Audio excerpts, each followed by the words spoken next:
Shadow Gible is coming into Pokemon Go, which means we are going to have Shadow Garchomp. So, are you guys ready to check out everything that has to do with this Pokemon? How strong it is? Will it be one of the top dragon attackers in the game? I don't know. Let's find out now. Welcome to the Trainer Club. Here we go.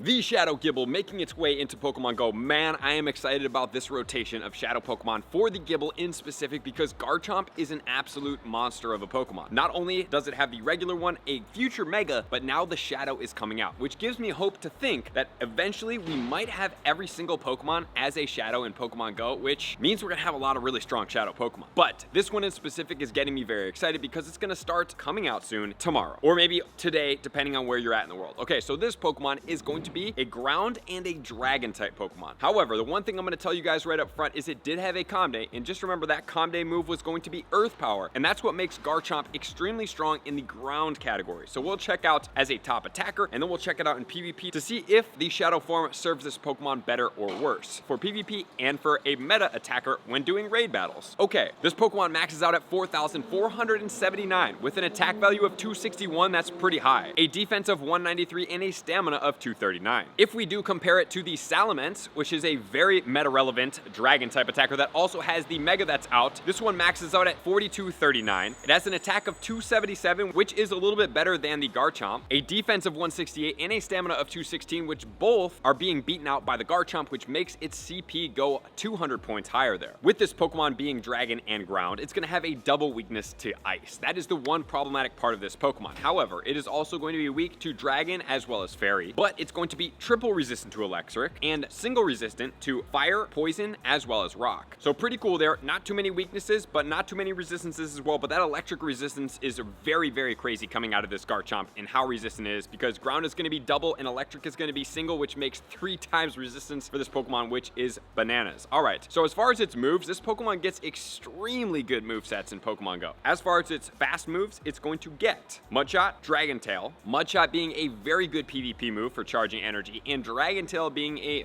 very good move for a meta dragon attacker. The best dragon move as the quick move that you can possibly get. And then as far as its charge moves go, it's going to get Earthquake, Fire Blast, Sand Tomb, and Outrage. Outrage being the premier dragon move. Okay, so this Pokemon did have Earthquake. It was a pretty good ground attacker, but then we had Calm Day and it did get Earth Power. So that is going to be a move that you have to Elite TM onto this Pokemon, but it makes it extremely powerful and one of the best ground attackers in the game. But does it make it better than Groudon? Because now Groudon has Precipice Blade, so we're going to see what turns out here. So overall, what is going to be the best moveset to make Garchomp the most powerful Pokemon? And in the Mega form we're going to check out and the Shadow form, let's see it. So overall, Mega Garchomp obviously is a little bit stronger, as all the Megas are, but the Megas are not permanent like the Shadows. So you can have permanent Shadow Pokemon, obviously, because they're in the game, and then the Megas are only a temporary thing. So we have Dragon Tail and Outrage at 55.41. Then if we see it with all ground types, Mudshot and Earth Power at 50.59. Then if we do go down the list, we want to see the Shadow Garchomp with all dragon moves. That's going to be Dragon Tail Outrage at 48.96, which is approximately 7 points below, but very, very strong as a dragon attacker right there. And then if we go to the next page, we want to see the all ground Shadow Garchomp with Mudshot and Earth Power at 44.91 in comparison to the regular Garchomp with the all dragon at 42.3. So we do go up a little bit of points right there from 42.3 to 48 for a grand total of about 6 points. So very impressive right now. Remember guys, when we do talk about meta raid attackers, if anything is above 40, we are looking at potentially in the top spots. But for certain categories like Dragon and Psychic, because of how powerful Mewtwo and the Megas are, we have to be above 45. And this Pokemon does sit that. If you can get above 50, you're really going to make some headway. But now let's check this Pokemon out in the Dragon category and see where it does sit overall in the Shadow form. At the top of the Dragon category, we have Mega Garchomp actually, which I don't believe is the case for what's going to be here. I do believe that the Mega Rayquaza will be stronger. I'm not sure why they're ranking in this specific system the Rayquaza below the Garchomp, but as of right now, that's where it is, but we're going to call it the reverse. So Mega Rayquaza at the top, Dragon Tail Outrage, Mega Garchomp, Dragon Tail Outrage at 55.41, extremely strong. Eternamax, Eternatus, not out yet. So the top 3 Pokemon are not out yet, but the number 1 Pokemon in the game right now is Mega Salamence with Dragon Tail and Outrage at 50.79. Black Curum coming in next, not out yet as well. Dragon Tail and Outrage at 49.55. Then we have Shadow Salamence, Dragon Tail and Outrage at 49.28, and Shadow Shadow Garchomp coming in second, about 0.3 points below, with Dragon Tail and Outrage at 48.96, followed by Megaladios, Shadow Dragonite, and Megaladios. And if you guys do want to see where other Pokemon do sit, you can check out the second page and see the non-Shadows and non-Megas. Wow, okay, so this Pokemon is extremely impressive. So not only is it going to be virtually the second strongest Pokemon in the game right now as far as a non-Mega Pokemon for Dragon category, it also is extremely powerful, and it takes over spots above Shadow Dragonite and even Megaladios, not even in the Mega form. So this Pokemon is very, very impressive as the Shadow category. Would I suggest going after it? Absolutely, because not only does it do Dragon, it also can multi-purpose in Ground. So guys, now let's check this Pokemon out in the Ground category and see where it does rank up. At the top of the Ground category, we do have Primal Groudon with Mudshot and Precipice Blades. That is going to be 58.15. Wow, that thing is so strong. Mega Garchomp coming in second at 8 points below at 50.59. With that Earth Power, it needs to have Earth Power. Shadow Garchomp is going to be the strongest Ground type Pokemon in the game by about 1.5 points, which is pretty impressive, with the Mudshot and Earth Power at 44.91 and Groudon at Mudshot Precipice Blades at 43.17. Shadow Mamoswine coming in next, not too far behind there actually, with Mud Slap and High Horsepower. Can't wait till the Swinub makes it into Shadow Raid so I can grind out for that one. Mega Swampert coming in next, and then the regular Garchomp is actually going to be in there at 38.78, which is above Landorus, Shadow Golurk, Mamoswine, and more Pokemon. So we do have a brand new top ground attacker in the game, which is very impressive. Not only that, let's just talk about Groudon with Precipice Blades, because that Pokemon is insane, absolutely insane with how strong it is, not in the Shadow form. So if this Pokemon, which I think it would at some point, does get a Shadow, whew, man, that Pokemon's going to be very strong. But the Primal obviously is going to be stronger than the Shadow and is already absolutely dominating the ranks with this Pokemon, which is extremely impressive here. I'm very, very impressed with this Pokemon. But the Shadow Garchomp, #1 attacker in the Ground category in the game without the Primal included, which is extremely impressive. So we have the #2 Dragon, the #1 Ground. This Pokemon is an absolute slam dunk, so any chance you do have to be able to go after it, and we'll be breaking it down where it is found in the leaders and what is going to be it. Maybe it's going to be in the Ground leader, maybe it's going to be in the Dragon leader, who knows which one, maybe even both. But with that said, guys, this Pokemon is an A+